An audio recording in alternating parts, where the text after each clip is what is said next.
As I was saying earlier, I could not have even begun to do a thorough investigation of the Bureau of Narcotics if it hadn't been for my CIA connections.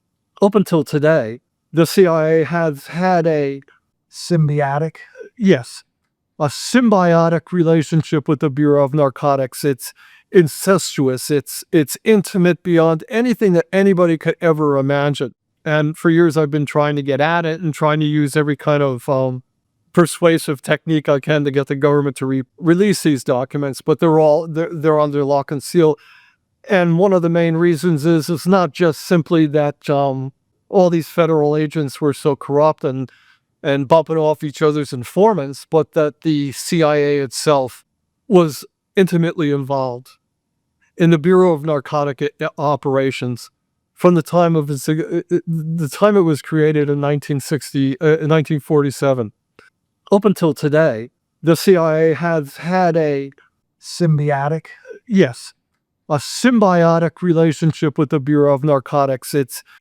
In the course of talking to these narcotic agents and making this agreement with them, they revealed to me exactly what the CIA was doing in the Bureau of Narcotics in New York City and around the world.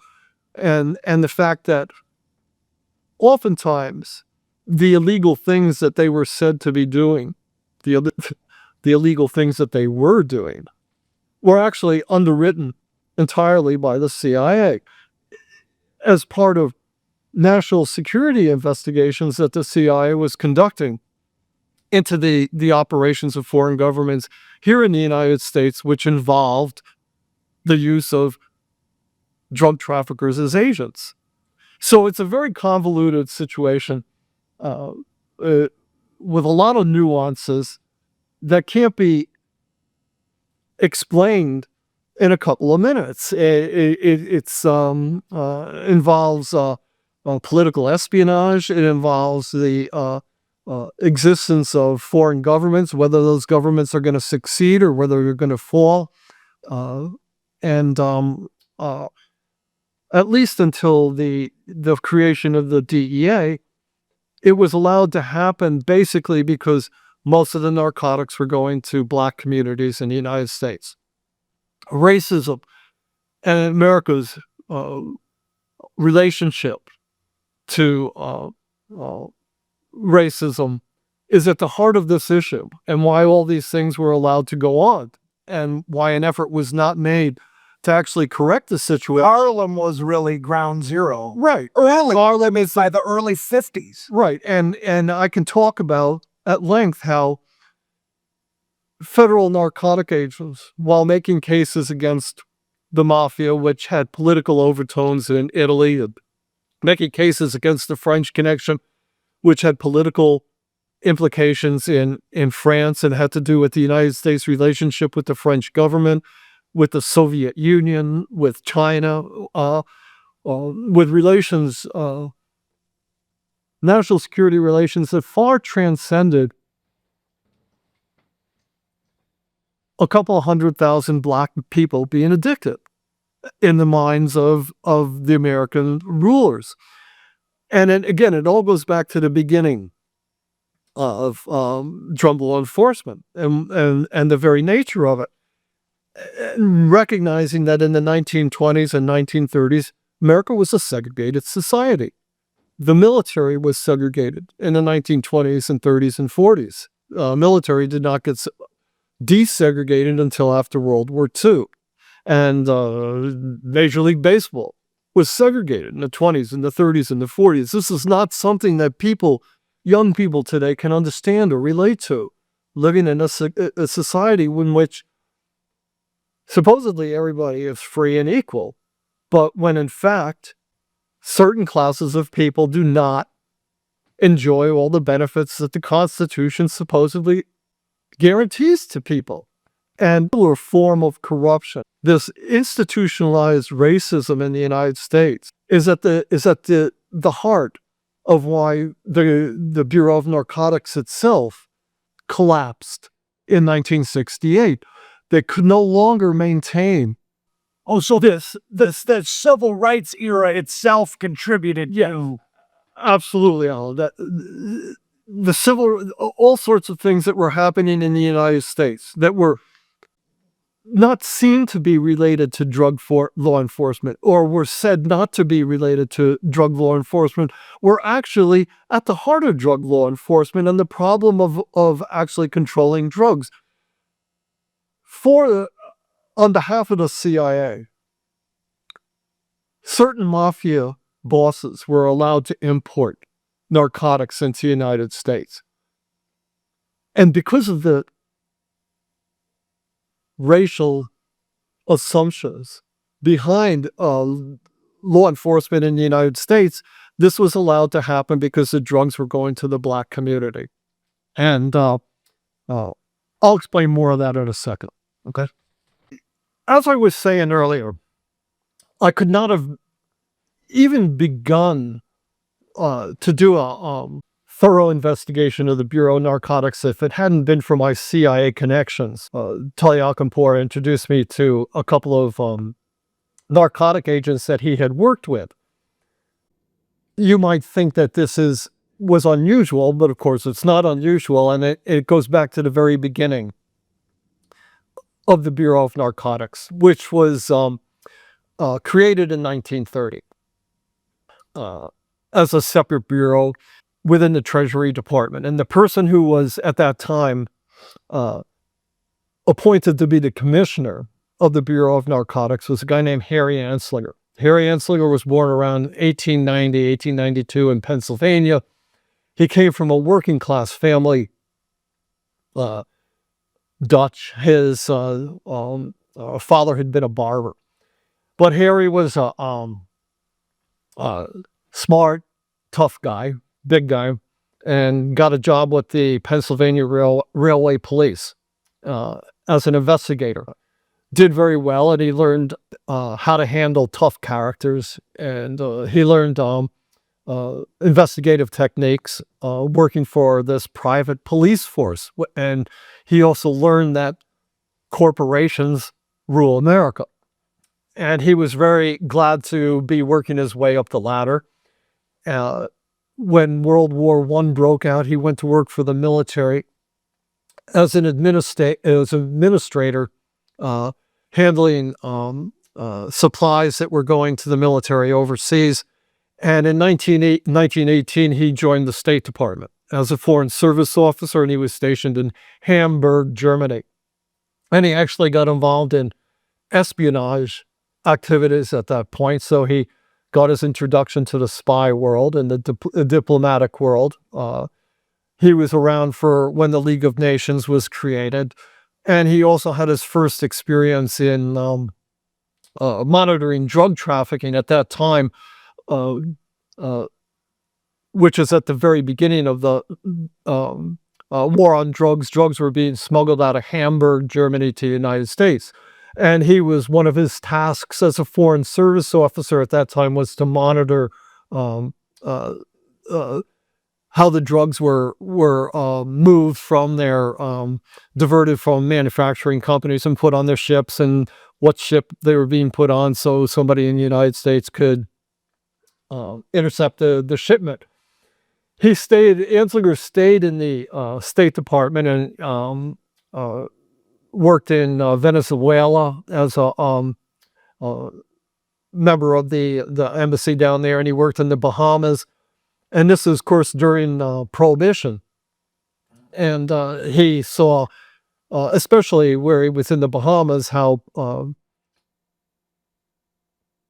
alcohol was being moved from Europe through the Bahamas and the Caribbean to the United States. And he got a lot of experience, and he made a lot of contacts with people who were involved in suppression of narcotic drugs and alcohol smuggling.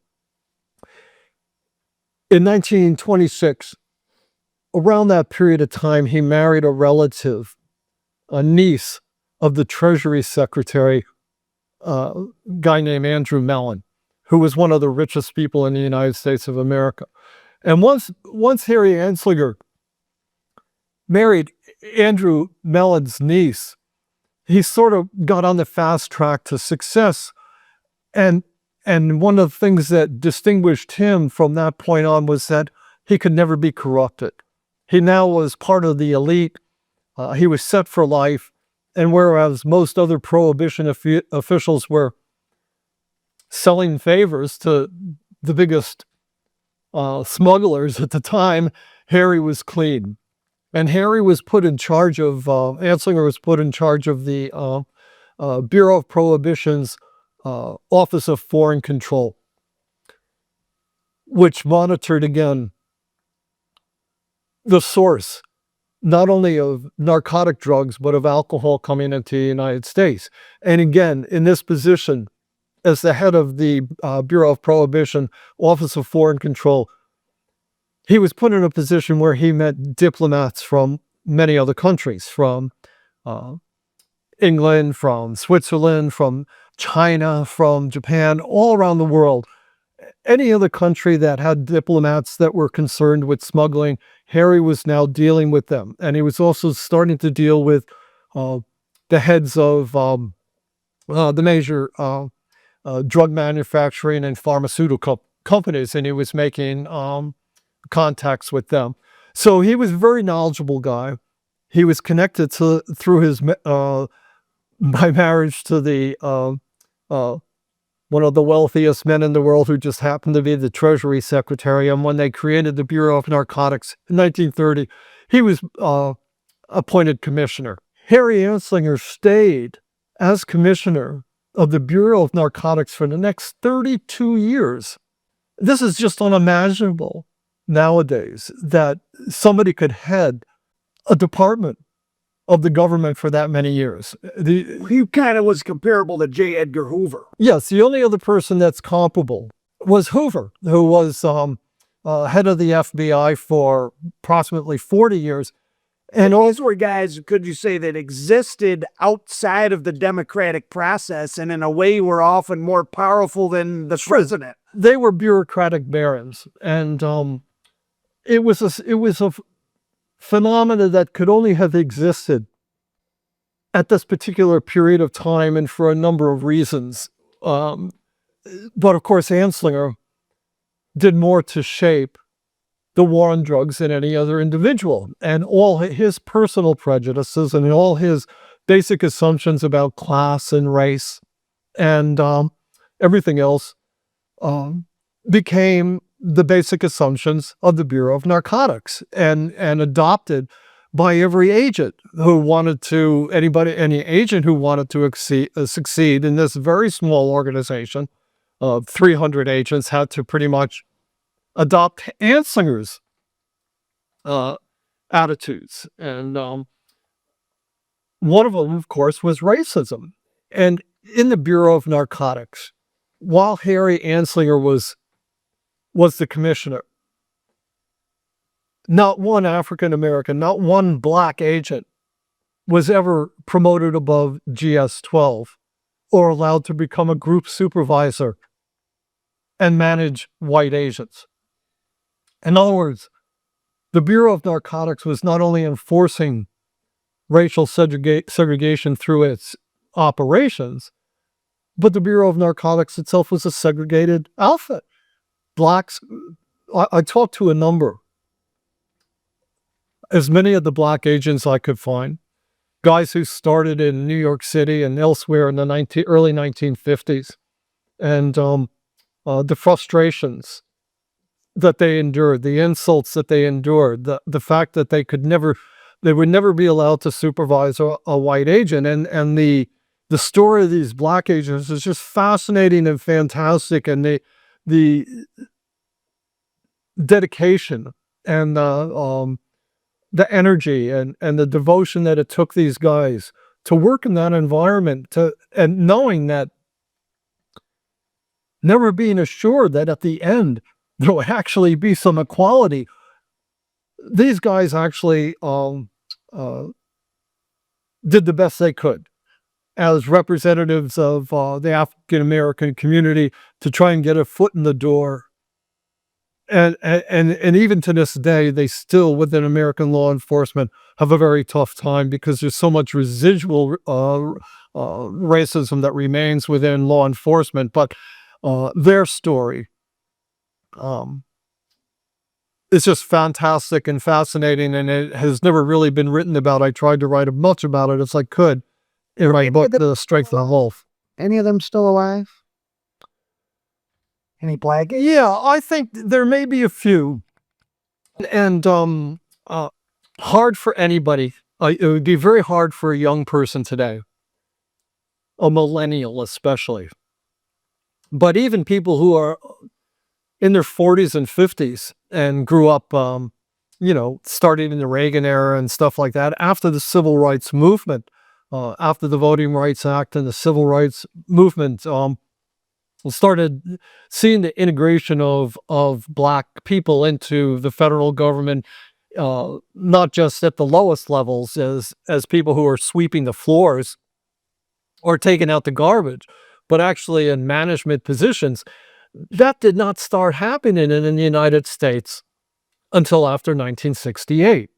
And it's an incredible story, but it's part of the reason when we talk about corruption, and when you talk about corruption, you have to talk about racism, because the integrity of an organization that has racial biases, there can never be integrity in any kind of organization that has false assumptions about race, or that suppresses one particular group. And that's very important to understand, how if you can abuse black people or Mexicans or Chinese or Muslims, that means it's okay to abuse anybody else.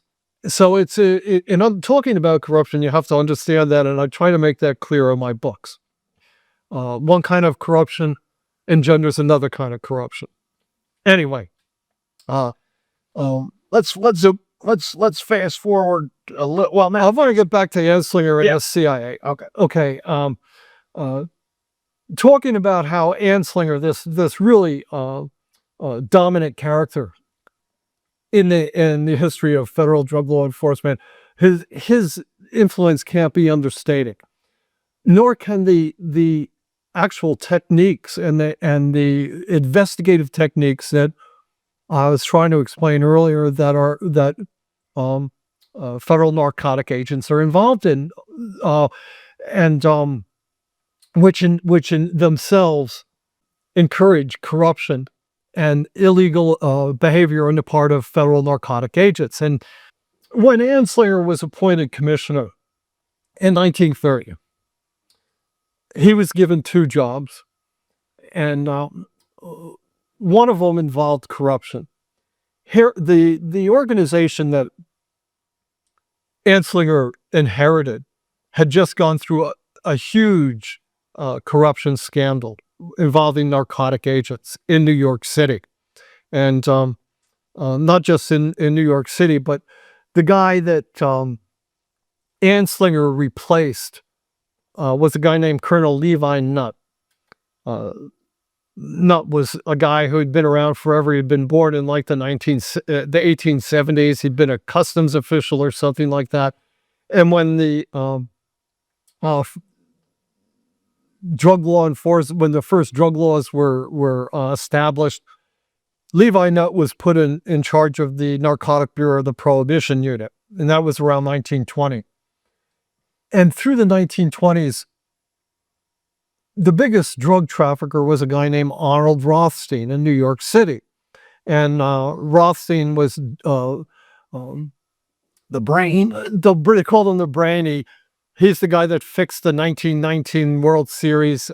He ran all the rackets in New York City and pretty much across the country.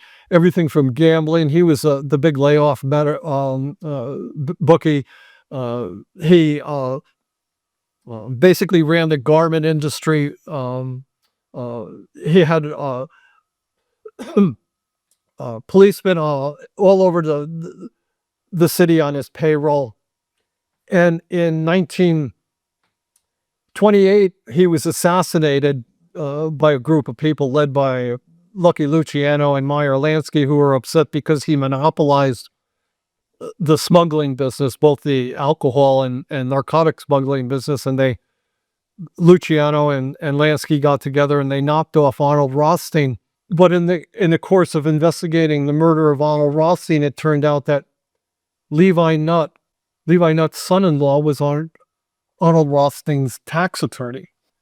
And a couple of the most important narcotic agents in New York City were also doing favors for Arnold Rothstein. And to say the least, this was a very huge scandal, which the federal government tried to, sweep under the cover to the best of its ability. So when Anslinger, one of the reasons Anslinger was appointed a commissioner was because it was thought that he was so wealthy now that he was married to a relative of Andrew Melson's, that he could not be corrupted in the same way that this guy Levi Nutt had been corrupted. And so one of his mandates was to end corruption in the Bureau of Narcotics, which he did not do, and which he was incapable of doing. And the other mandate that he was given was to find to go to the source of narcotics that were coming into the United States. And at that time, the main sources were diversions from manufacturing companies in Europe and China, and where the United States since the mid-1920s have been backing Chiang Kai-shek against a bunch of warlords and against the communists under Mao Zedong. And throughout the 1930s, Anslinger received indisputable evidence that most of the narcotics that were arriving in the United States were coming out of China. Most of the opium and the heroin that was coming into the United States, especially through the West Coast, but also through New York and through Mexico and Canada and all the other places that smugglers like to move through, that Chiang Kai-shek's nationalist party, the Kuomintang, was actually responsible for most of the production and the importation of these drugs into the United States. So very early on behalf of his bosses in the State Department and the military, Anslinger buried all those reports. And he learned very early on that international drug trafficking was subordinate to the national security interests of the United States.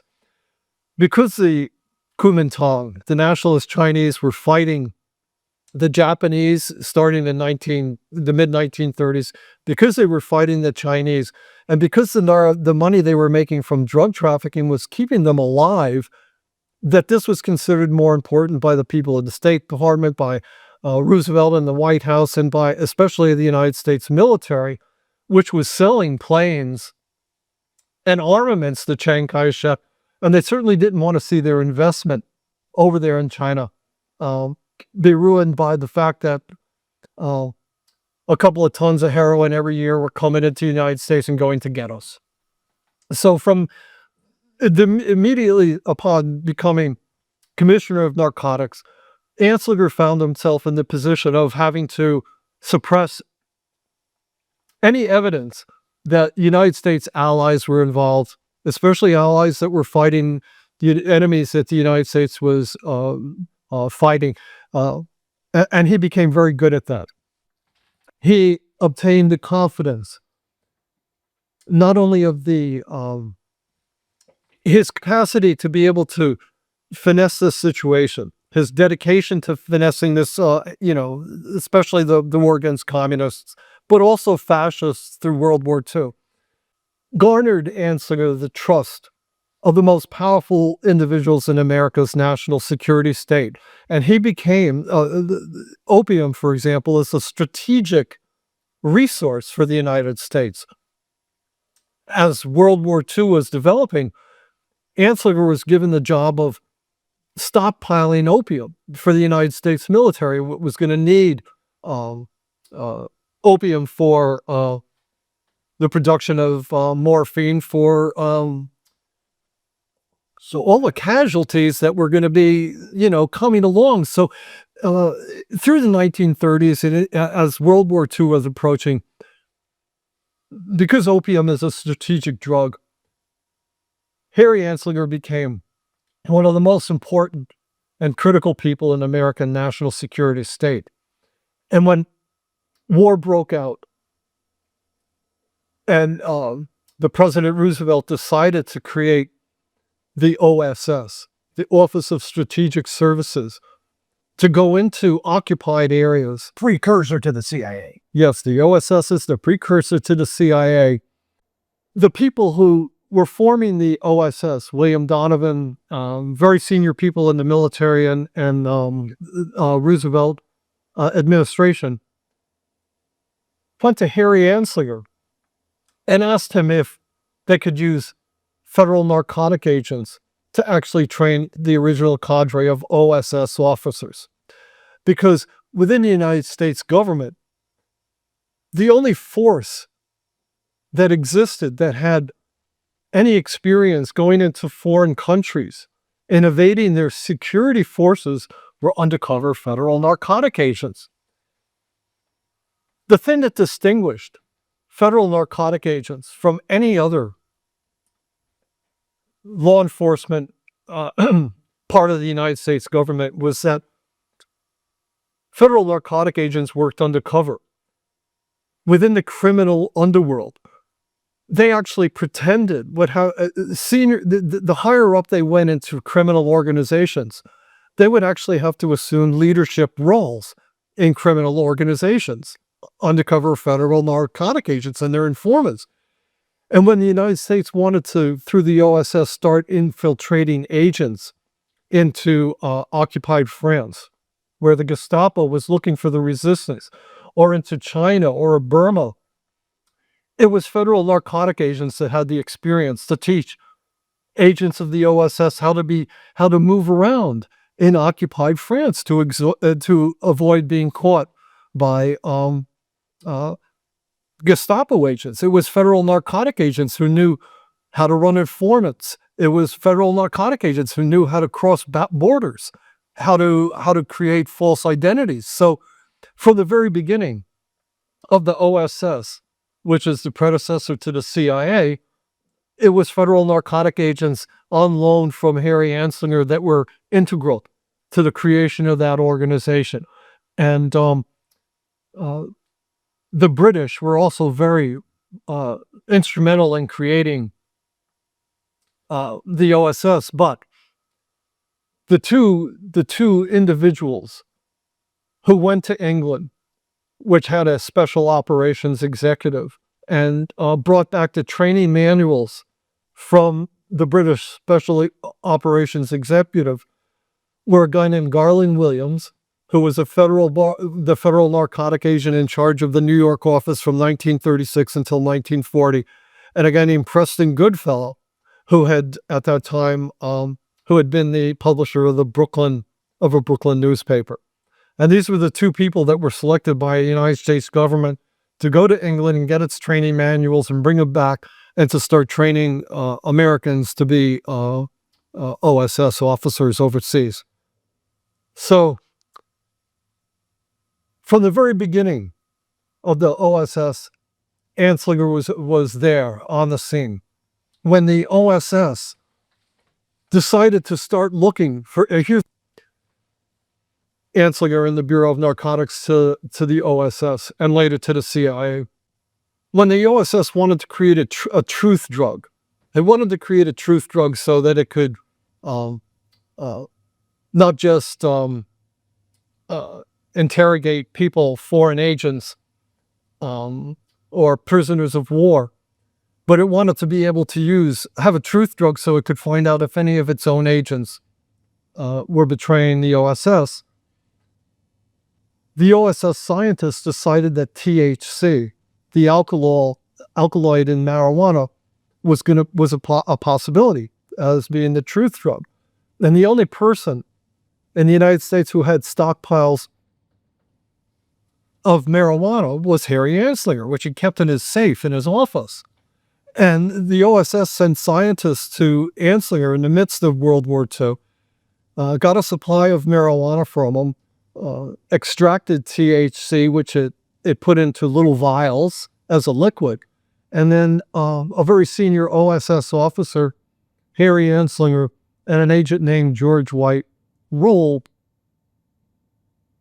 cigarettes and dribbled THC on them so that George White, this Bureau of Narcotic agent, could go around and test these cigarettes on mobsters and see if this truth drug worked. So from the very it's inception of the OSS and in its endeavors to find investigative techniques that were outside what American investigative techniques had been up to that point.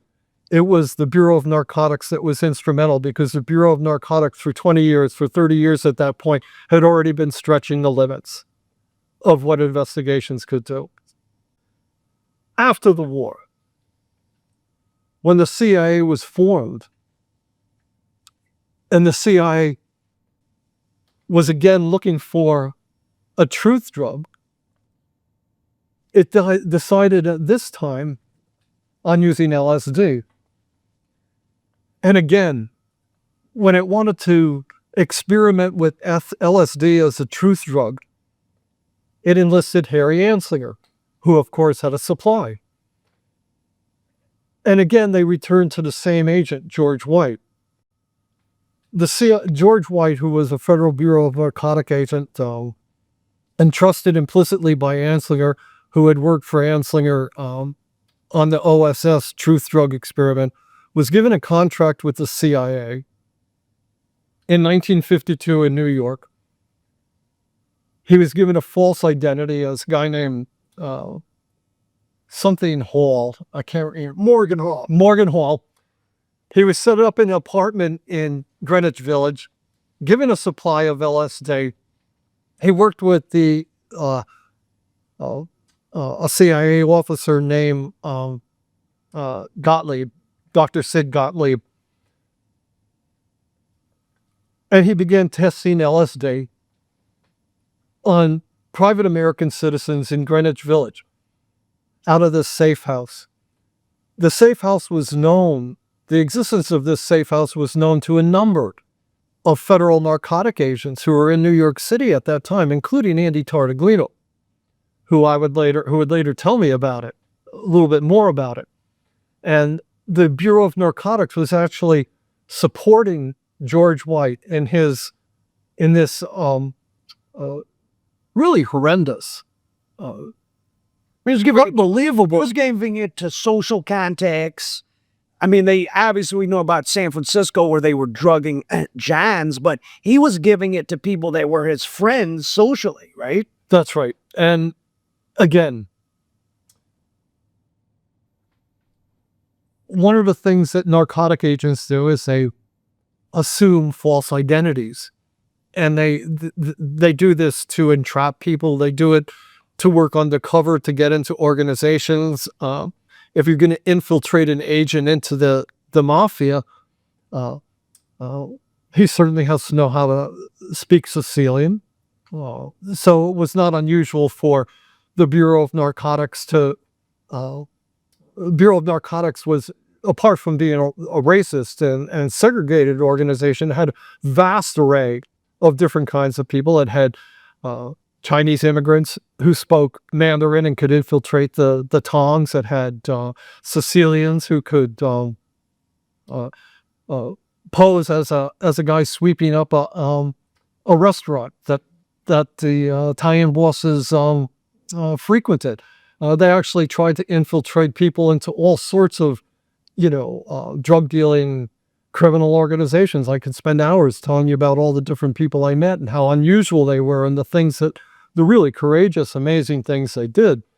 But this guy, George White, who'd been a narcotic agent since 1936 and had worked with Anslinger on the OSS Truth Drug Experience, and had been given this contract in New York City as a CIA contract agent, poses Morgan Hall, and Greenwich Village at the time was the beginning of the hipster scene. There was a lot of soft core pornography going on, being sold. The beatniks were just coming on the scene. And even though he was a federal narcotic agent, White infiltrated this milieu. People who were smoking pot were involved in all sorts of sexual escapades. People who were homosexuals, bisexual.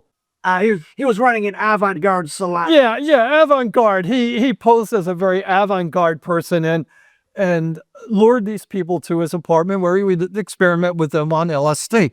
I actually had the opportunity to interview a couple of these people.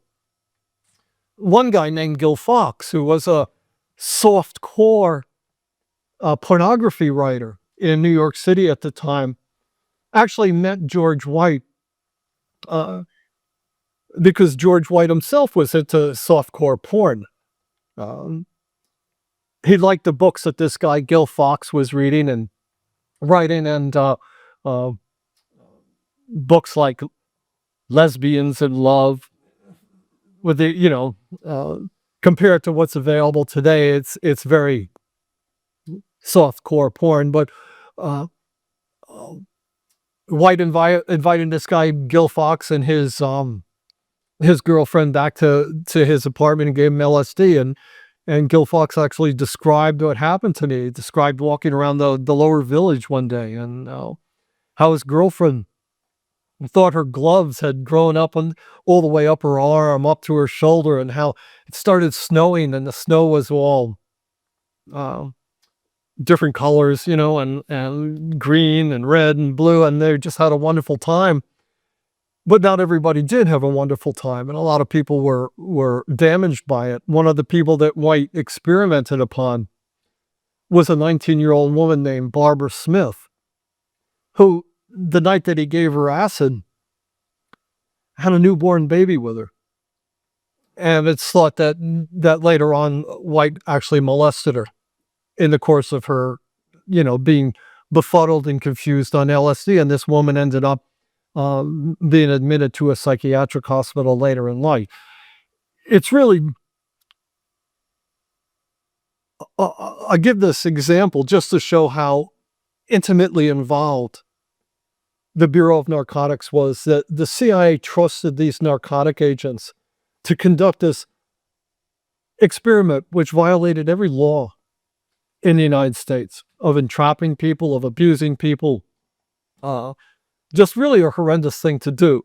But Anslinger and his agents were so trusted that when it came time to do this, the CIA went to them. And this happens continuously up until today. The CIA and the DEA have the same kind of relationship that Anslinger formed with the CIA back in the 1950s. And the same sorts of things go on. And very much for a number of reasons, drug law enforcement is an adjunct of national security through the CIA. National security. And one of the things that the CIA, like I told you, the Bureau of Narcotics actually trained OSS officers. The OSS had an office in New York City, and would actually run agents going overseas, would actually run them through, let them pretend to, work as narcotic agents for a couple of months before it would send them overseas.